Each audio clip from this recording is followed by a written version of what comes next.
Hi friends, आज हम बात करेंगे इलेक्ट्रीशियन प्रथम वर्ष ऑब्जेक्टिव क्वेश्चन एंड आंसर की, जो कि एग्जाम की दृष्टि से बहुत ही महत्वपूर्ण है। अतः प्रथम वर्ष के इलेक्ट्रीशियन के छात्र इस वीडियो को लास्ट तक देखें। चलिए स्टार्ट करते हैं। पहला क्वेश्चन देखेंगे, कौन सी युक्ति धूप को विद्युत ऊर्जा में बदलती है? पहला ऑप्शन है फोटोवोल्टेइक सेल, दूसरा ऑप्शन है लिक्विड क्रिस्टल डायोड, तीसरा ऑप्शन है लाइट इमिटिंग डायोड, चौथा ऑप्शन है लाइट डिपेंडिंग रेसिस्टर। इसका राइट आंसर है ऑप्शन ए, फोटोवोल्टेइक सेल धूप को विद्युत ऊर्जा में बदलते हैं। दूसरा क्वेश्चन हम देखेंगे, द्वितीयक सेल किस नियम से कार्य करते हैं? पहला ऑप्शन है लेंज का नियम, दूसरा ऑप्शन है जूल का नियम, तीसरा ऑप्शन है फैराडे के विद्युत अपघटन का नियम, चौथा ऑप्शन है फैराडे के विद्युत चुंबकीय प्रेरण का नियम। इसका राइट आंसर है ऑप्शन सी, जो द्वितीयक सेल होते हैं वो फैराडे के विद्युत अपघटन के नियम पर कार्य करते हैं। चौथा ऑप्शन देखेंगे, विद्युत अपघट्य के दौरान एकत्रित द्रव्यमान की गणना करने का सूत्र क्या है? पहला ऑप्शन देखेंगे m बराबर आई टी जी एम, दूसरा ऑप्शन m बराबर Z I T G M, तीसरा ऑप्शन m बराबर I T upon Z G M, चौथा ऑप्शन m बराबर Z upon I T G M. इसका राइट आंसर है ऑप्शन बी, m बराबर Z I T G M. Question number चौथा देखेंगे, battery की क्षमता कैसे बताई जाती है? पहला ऑप्शन देखेंगे वोल्ट, दूसरा ऑप्शन वाट, तीसरा ऑप्शन वोल्ट एम्पियर, चौथा ऑप्शन है एम्पियर घंटा। इसका राइट आंसर है ऑप्शन डी, एम्पियर घंटा। जो बैटरी की क्षमता है वो एम्पियर घंटा में व्यक्त की जाती है। आपने देखा होगा जैसे मोबाइल की बैटरी में लिखा रहता है 3600 या 4000 mAh, तो वो छोटी बैटरी है, इसीलिए उसमें मिली एम्पियर हावर लिखा रहता है। जो बढ़िया बैटरी जो होती हैं उसमें एम्पियर हावर या एम्पियर घंटा उसकी दक्षता लिखी होती है। अतः इसका राइट आंसर है ऑप्शन डी, एम्पियर घंटा। पांचवा क्वेश्चन देखेंगे, उस दोष का नाम बताइए जिस कारण से द्वितीयक सेल में प्लेट मुड़ जाती हैं। पहला ऑप्शन है बकलिंग, दूसरा ऑप्शन है स्थानीय क्रिया, तीसरा ऑप्शन है आंशिक लघुपथन, चौथा ऑप्शन है कठोर सल्फेशन। इसका राइट आंसर है ऑप्शन ए, बकलिंग। द्वितीयक सेल में जब हम 2 एम्पियर या उसमें रेटिंग एम्पियर से अधिक दर पर उसको चार्ज या डिस्चार्ज करते हैं तो इसके दौरान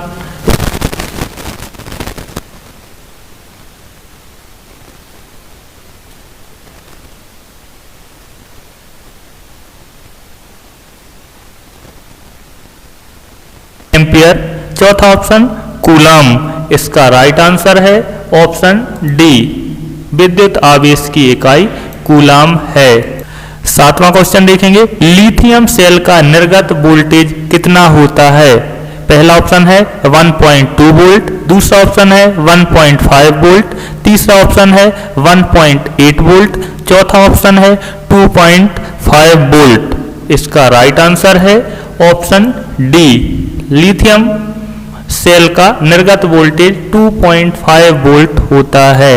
आठवां क्वेश्चन देखेंगे, कम समय में उच्च दर से बैटरी आवेशित करने हेतु कौन सी विधि अपनाई जाती है? पहला ऑप्शन है प्रारंभिक आवेश, दूसरा ऑप्शन है बूस्ट आवेश, तीसरा ऑप्शन है ट्रिकल आवेश, चौथा ऑप्शन है प्रेशनिंग आवेश।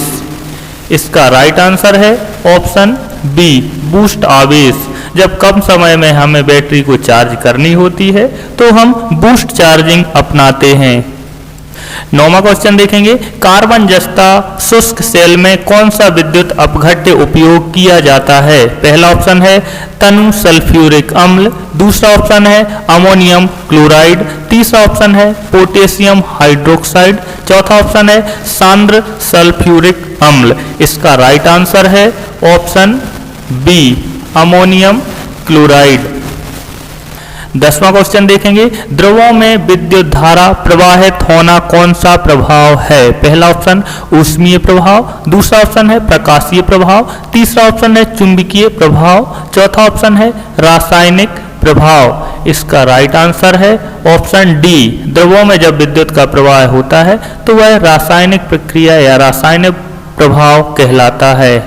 11वां क्वेश्चन देखेंगे, सीसा अम्ल बैटरी में ऋणात्मक प्लेट बनाने हेतु कौन सा पदार्थ उपयोग होता है?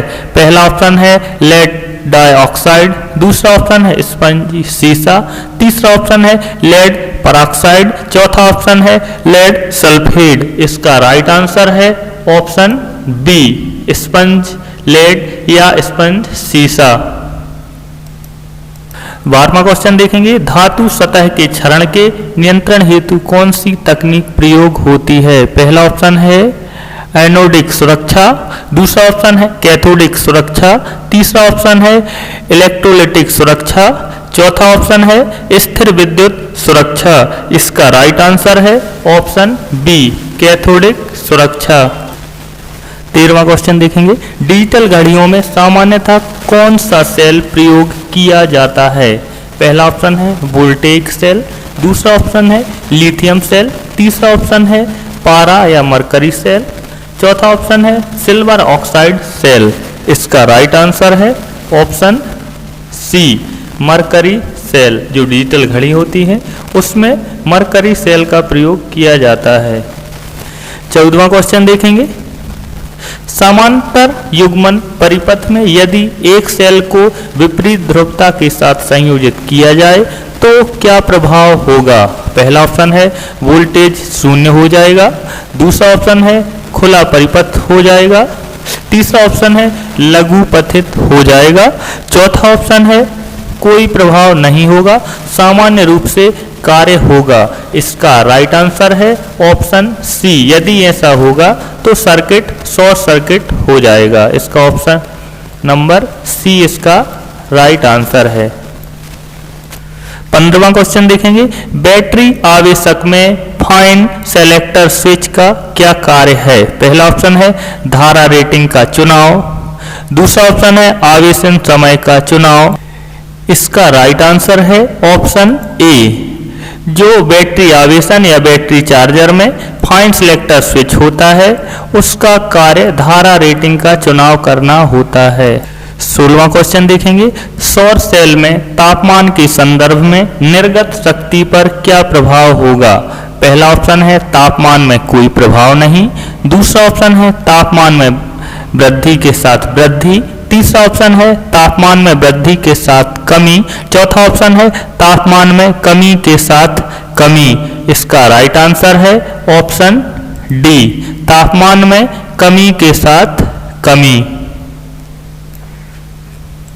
17वां क्वेश्चन देखेंगे, बैटरी में आवेशन के समय हाइड्रोमीटर का क्या उद्देश्य है? पहला ऑप्शन है AH यानी एम्पियर हावर क्षमता निर्धारित करने हेतु, दूसरा ऑप्शन है बैटरी वोल्टेज स्तर निकालने हेतु, तीसरा ऑप्शन है बैटरी का निरावेशित स्तर निकालने हेतु, चौथा ऑप्शन है विद्युत अपघट्य का विशिष्ट गुरुत्व निर्धारित करने हेतु। इसका राइट आंसर है ऑप्शन डी, बैटरी में बैटरी का आवेशन हाइड्रोमीटर के द्वारा हम किसी भी बैटरी का स्पेसिफिक ग्रेविटी निकालने के लिए करते हैं, इसीलिए इसका राइट आंसर है ऑप्शन डी।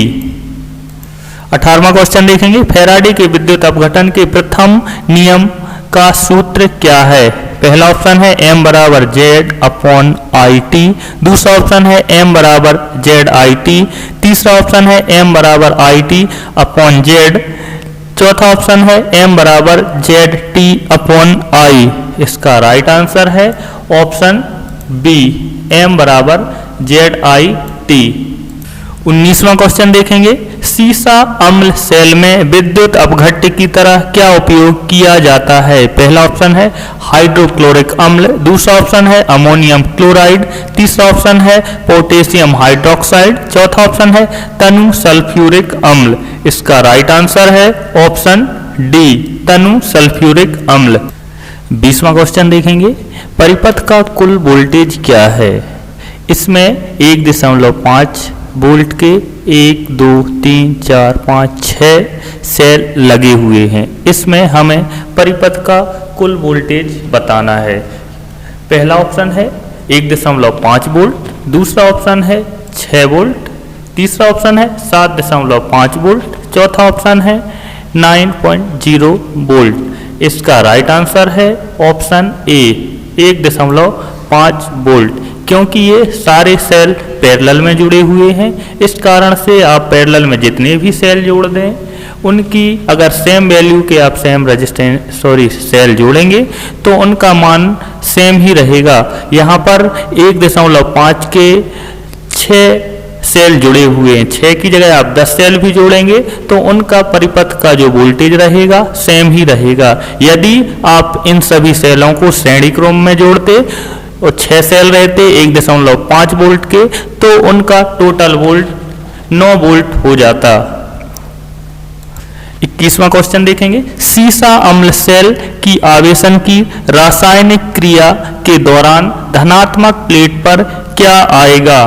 पहला ऑप्शन है स्पंज लेड, दूसरा ऑप्शन है लेड परऑक्साइड, तीसरा ऑप्शन है लेड सल्फेट, चौथा ऑप्शन है लेड सल्फेट प्लस जल। इसका राइट आंसर है option B lead peroxide.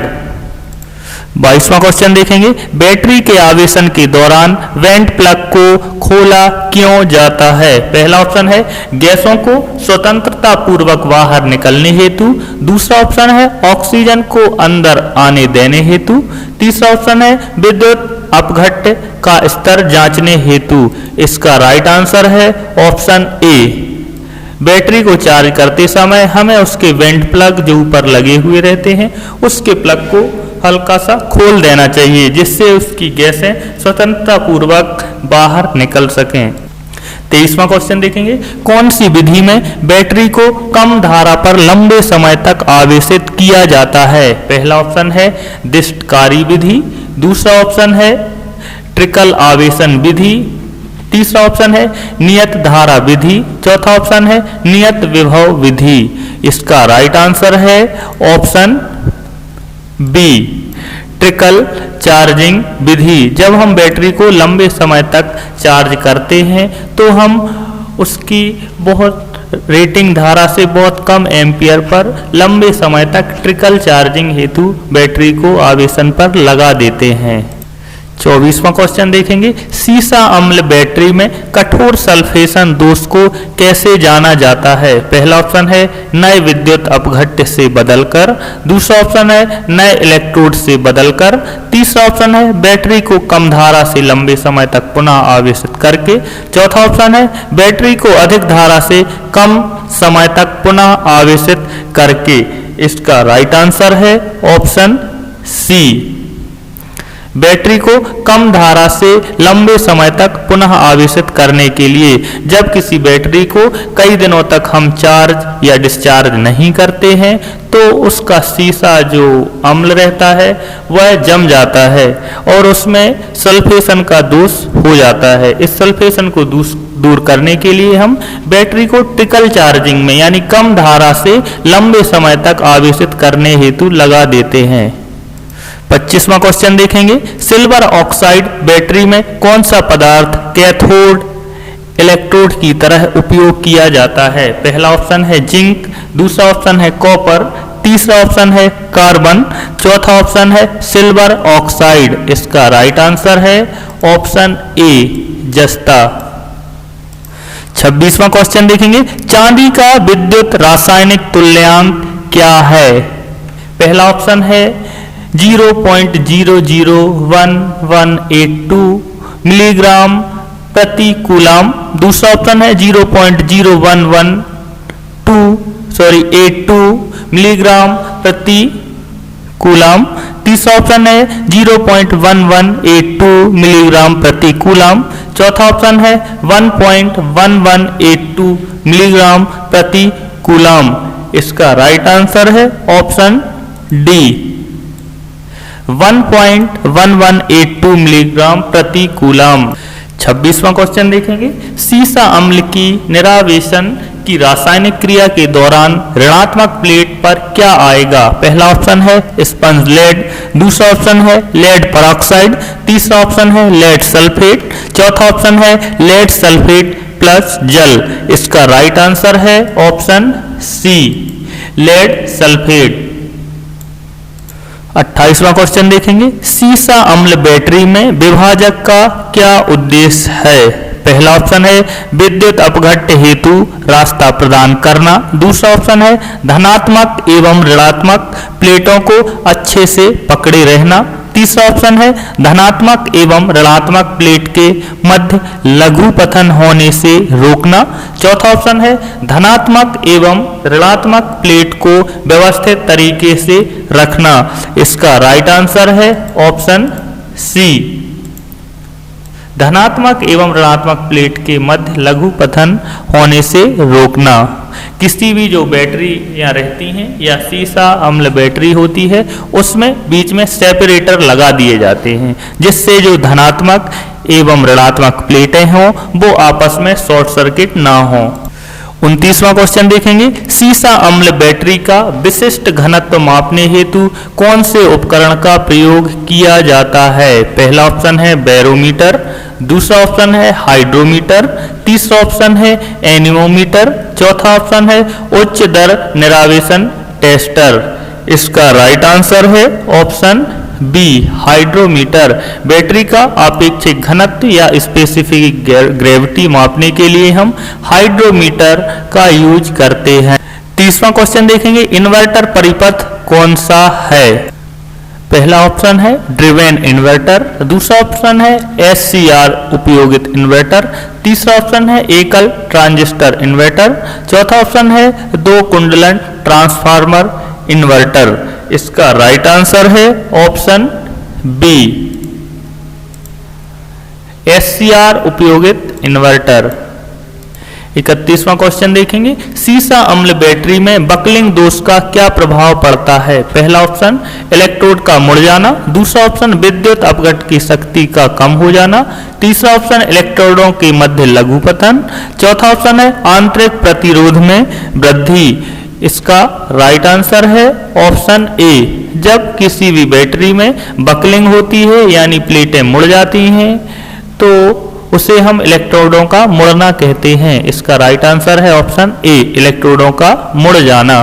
32वां question देखेंगे, परिपथ का कुल निर्गत वोल्टेज क्या है? पहला ऑप्शन है 0 वोल्ट, दूसरा ऑप्शन है 1.5 वोल्ट, तीसरा ऑप्शन है 3.0 वोल्ट, चौथा ऑप्शन है 4.5 वोल्ट। इसका राइट आंसर है ऑप्शन डी, 4.5 वोल्ट।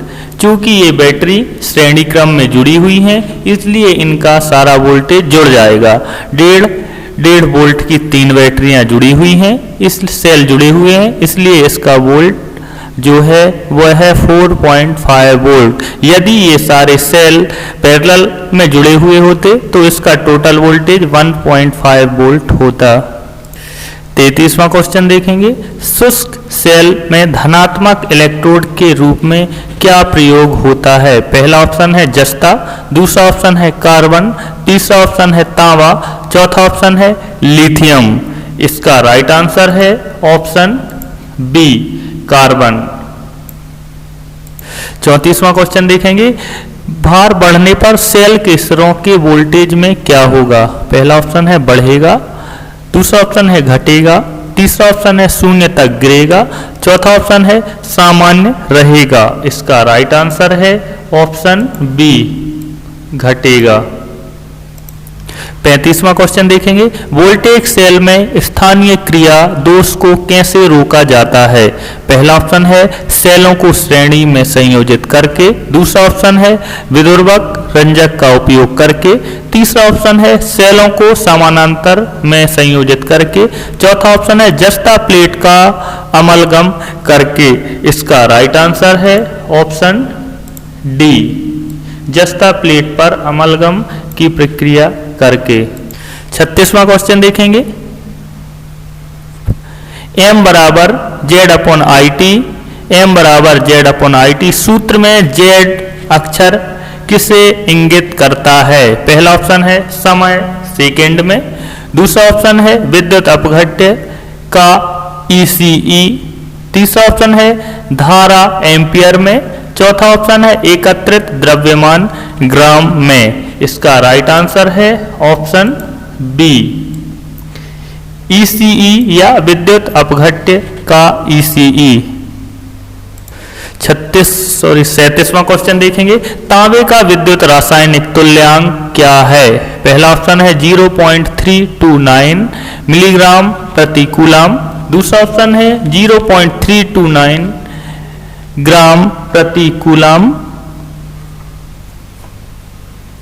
तीसरा ऑप्शन है 1.1182 मिलीग्राम प्रति कूलाम, चौथा ऑप्शन है 1.1182 ग्राम प्रति कूलाम।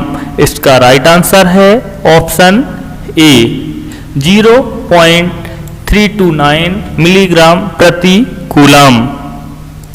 38वां क्वेश्चन देखेंगे, सीसा एसिड बैटरी में बकलिंग दोष का कारण कौन सा है? पहला ऑप्शन है अति आवेशन या अति निरावेशन, दूसरा ऑप्शन है छोटी अवधि के लिए कम दर के साथ चार्ज करना, तीसरा ऑप्शन है प्लेट से गिरने वाले अवसादों का बनना, चौथा ऑप्शन है बैटरी को लंबे समय तक निरावेशित स्थिति में रखा जाना। इसका राइट आंसर है ऑप्शन ए अति आवेशन या अति निरावेशन, ओवर चार्जिंग अथवा ओवर डिस्चार्जिंग। 39वां क्वेश्चन देखेंगे, बैटरी में वोल्टेज की चार्जिंग स्थिति की जांच करने के लिए किस उपकरण का उपयोग किया जाता है? पहला ऑप्शन है वोल्टमीटर, दूसरा ऑप्शन है मल्टीमीटर, तीसरा ऑप्शन है हाइड्रोमीटर, चौथा ऑप्शन है उच्च दर निरावेशन टेस्टर। इसका राइट आंसर है option D high rate discharge tester.